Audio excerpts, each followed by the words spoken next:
for me, after attending the mental health awareness talks, the eating disorder talks, was the impact of people with mental health working within mental health. In one of the talks by Sarah, she sort of focused on speaking about personality disorder and the stigma, like the negative stigma that can come with it, and that some people can be described as attention seeking.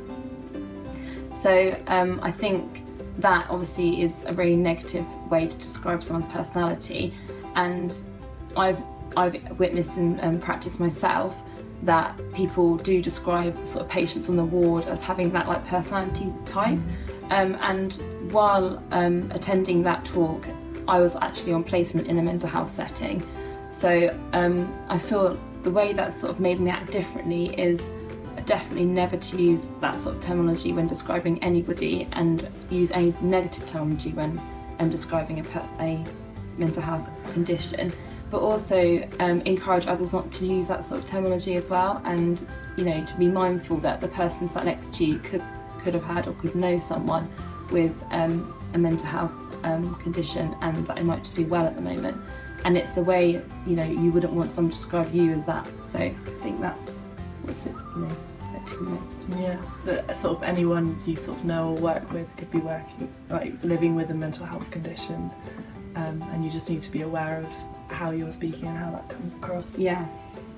I also thought, from the eating disorders talks, they gave such sort of personal examples of their life journeys and sort of the build up to what led to their eating disorders. It just sort of helped me understand a bit more about what triggers people had experienced, and what warning signs it might be for as an OT in the future to look out for in practice, either in mental health or in other settings. That helped broaden my sort of professional. Yeah, and I think, like you were saying about spotting warning signs, both ladies that gave both talks spoke about how their eating disorders either got worse or came out more when they were out of control. So I think that's something quite important to look out for, when working with patients. If they've got a history of an eating disorder, and then they are either developed another mental health condition, or just going for quite a stressful time, they feel quite out of control, that's the time when the chance of an eating disorder could be heightened. And I also think it was really interesting hearing Sarah, who is an OT, her sort of journey and her coping mechanisms and her strategies for staying well. And she spoke about how she's used certain hobbies and activities to keep her focused on not sort of relapsing back into her eating disorder, which I thought was really interesting, and how she's managed to kind of go through uni and come out of a degree and be really driven in a certain profession. So that's quite inspiring.